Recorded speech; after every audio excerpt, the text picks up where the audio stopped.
give it up to the U. Loyal to the squad if we win or we lose. It is in our veins, that orange and the green running through and through. Cause you know we want it, your squad versus ours, now they don't really want it. Our pedigrees deep with pros in abundance, get ready for the storm cause the hurricane's coming. Let's give it up to the U. Loyal to the squad if we win or we lose. It is in our veins, that orange and the green running through and through. Cause you know we want it, your squad versus ours, now they don't really want it. Our pedigrees deep with pros in abundance, get ready for the storm cause the hurricane's coming. What's good, Hurricanes? Yeah, you see it. You see it. It's all about the U, baby. Yes, the U is going to their first Final Four ever. Not in saying years, but ever. After last year going to the Elite Eight, making it back to the Sweet 16, pushing it one notch further, going to the Final Four, where they play UCONN, who has been picked to win it all. But I won't be going that fast with UConn because this Miami Hurricanes team is something special. Ever since Jim Larrañaga has taken over as head coach, this team has been on the rise. Now they do have some guys from the transfer portal making NIL deals and everything with John Reyes, you know what I'm saying? But nevertheless, to have the girls and the men into the Elite Eight, but I did pick the Miami Hurricanes to go to Final Four. I wasn't, like I said, I was concerned about Amir when he got hurt in the semifinal. Didn't know how far they was going. But nevertheless, I don't care because my bracket is messed up. But I'm still rooting for my team no matter what.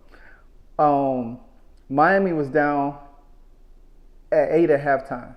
Now Texas did everything they did everything right in the first half. They definitely had Miami a little shook. But what we have seen from the Miami Hurricane basketball team this year is that they're very resilient. They don't let the moment get bigger than them. They fight. If they down, they know how to come back. I mean, we've seen it time and time again this season. And this game was nothing different. Once they settled down, got into their flow, they started attacking because they didn't make a three-point shot. I mean, they literally had to drive to the basket, been aggressive, take it to them, and get them fouls. And when they had the lead, when Amir was on the bench for like 4 minutes, you could have seen Miami was getting into Texas' head. Excuse me. But the thing about it is, Texas was trying to shoot threes. That's all they was trying to do, shoot threes. Now they was trying to get to the basket, but when they shots wasn't falling, it was over. Jordan Miller and Isaiah Wong rallied. I mean, they was down 13 after half. After half, well, it was down 8, then it was up to 13. They got it cut down to where they tied the game. They lost the lead. They got it back. So from that point, they kept switching back and forth. But nevertheless, Texas was the number 2 seed. Miami has scored 80 points in the last 3 games against Indiana, Houston, and now Texas. And by the way, they took out 2 Texas teams. 2 Texas teams, Houston and Texas. And everybody kept saying, oh, well, Texas, it's going to be a little bit too much for them or whatever. But like I keep telling people, like I keep saying all along, is that Miami is fast, they physical, and they do not quit. Wong was aggressive. Now, he took some bad shots, but nevertheless, Miami kept getting after him. Now, Jordan Miller, I got to give his hats off because guess what? The other guys didn't have it. You know what I'm saying? They just didn't have it. I think that, I mean, you got to think, Miller had 27 points. And this is where I keep saying all along, Miami has other guys that can step up because when it's not Wong, it's Pat. And if it's not Pat, it's either Miller or Papa, you know what I'm saying, that steps up. They know how to feed off each other. There's not going to be one person on Miami's team that you're going to be able to stop and say, oh, well, hey, we can slow this person down. We seen it in the Drake game. Wong didn't have it. Pack led them. Then in the Indiana game, it was both of them.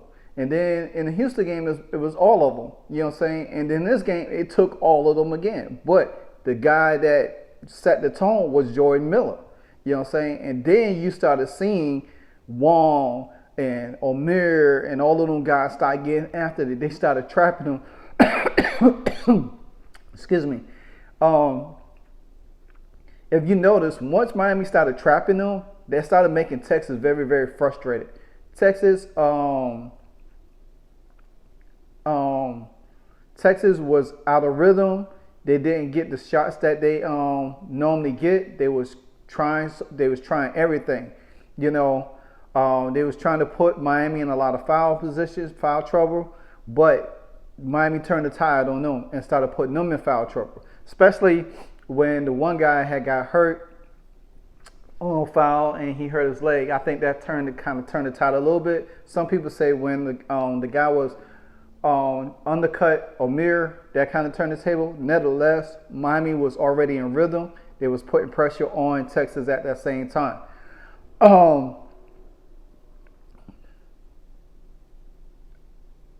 The Longhorns,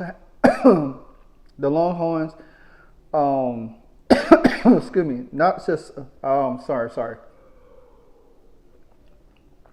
Miller did, like I said, Miller had 27 points. He was 7-7 from the free throw line. Perfect. He was 13-13.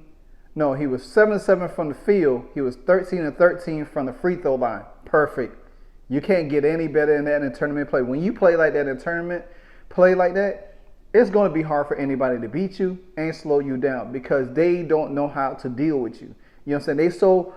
They were so focused on Wong and Pat. You see, they ain't let them shoot threes because they knew if Miami started hitting threes, this game could have easily turned around early for Miami in the first half. And then Texas probably would have got out of rhythm earlier.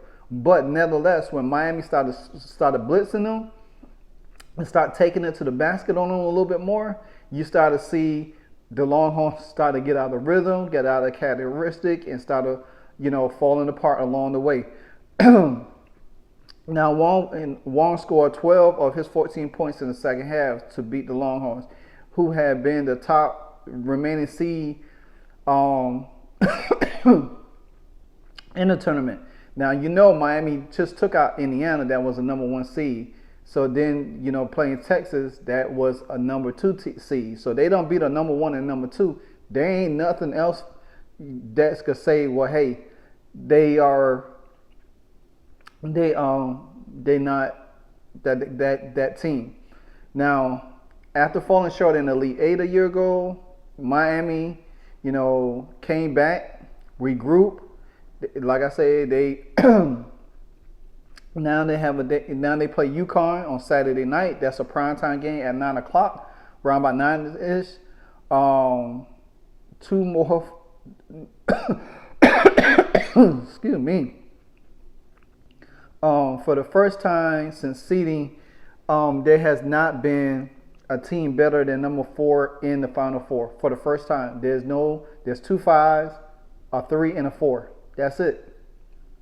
So, but this is the second time that Jim Nernegger team has reached the Final Four when he took George Mason, who was 11th seed at that time in 2006, to the Final Four. But like I said, it's Miller, who is also a George Mason transfer, who joined Duke's Kristen Leitner as the only players in 1960 to go 20 for 20 combined from the field and the foul line in a tournament game. That's impressive. That's really impressive. You cannot ask more from this Miami squad.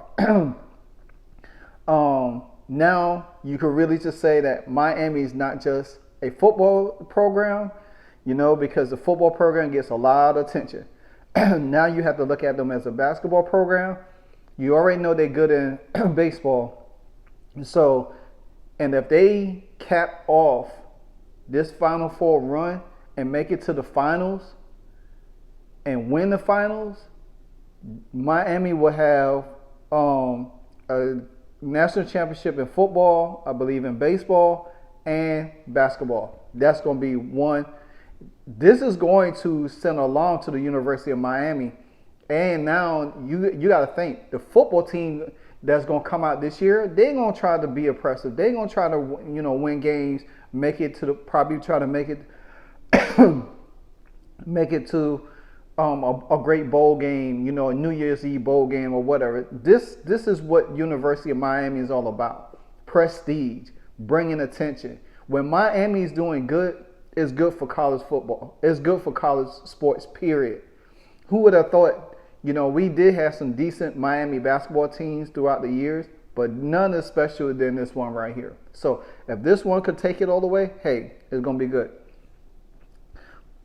Miami and Texas were tied, and Omer, known for his, bruising style of play, and was fouled by Brock Cunningham on the loose ball. And then Omer made both his shots. So that really kept it. Omer kept drilling foul shots. I mean, he was good at the line. When he got to the line, he hit his foul shots. And that was another tale of the tape, too. Because when Miami got to the foul line, they definitely made their foul shots. Walgo Popular scored 16 points. Now Japak followed his ferocious performance against the top seed. He had 15. So all I'm saying is that UConn gonna have to look. They gonna have to really say, oh wow, we can't take these guys lightly. These guys is gonna come after us. And like I said, I don't think UConn is going to be ready for that physical play because they like to shoot a lot too. Texas is doing the same thing.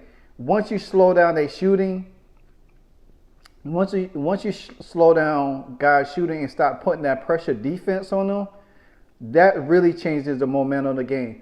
I just don't think UConn, even though they got that tall guy, if you get him in foul trouble, they're not gonna really be good rebounding the ball. Miami is really good under the rim. They're really good a rebounding team, and they're really good in transition, and they push the pace. I don't know if UConn is going to be ready for that, honestly.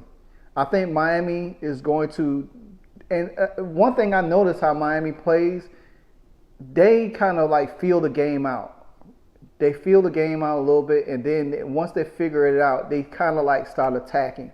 And I think UConn is not going to be ready for that. And I know UConn is going to, actually, they're going to be looking like, hey, we're going to have to come out because they are the favorites. But I think Miami is going to end up beating UConn and going to the finals. I wholeheartedly believe this. I wholeheartedly believe it. And let's look at some stat lines. Like I said, Miller had 27, Wong had 14, Pack had 15, Poplar had 16, Omer had 11. So they had 3 guards in double figures. They forward and in double figures. They had 5 people in double figures. 5 people in double figures tonight. Jozo off the bench had played 12 minutes. He had 5 points. That was enough. If you look at it, Miami was 59% from the field, 25% behind 3. There was only 2 for 8. So they really didn't hit threes like they normally do. And that's where I think Texas was kind of scared of them for. And Texas was hitting their threes. It was 40% from 3-point line. But they did a damage in the first half. In the second half, they really didn't do the damage that they needed to do. You know what I'm saying? So, and then free throw line, they was on the Hurricanes was 28 for 32, 88%. You're not gonna win that way. They both had equal amount of turnovers, 12 and 13. Texas had more assists, but like I say, Miami did their damage from the free throw line. That really what got them back in the game, attacking that Texas defense. And I think Miami, they're going to probably have to do that same thing against UConn, attack them. If they attack the UConn in the middle and disrupt them, Miami could easily walk away with that game. Miami had 9 steals. They had less fouls and everything. So, like I said, hands up to the U, baby. We coming on to the Final Four next trip. Let's make it to the finals and take it home from there. I want to see these Miami's men's basketball team get it right. So, for all y'all out there who's always hating on the U, just remember, we coming back slowly but surely. And it's our time right now. Let's go. And I'm out.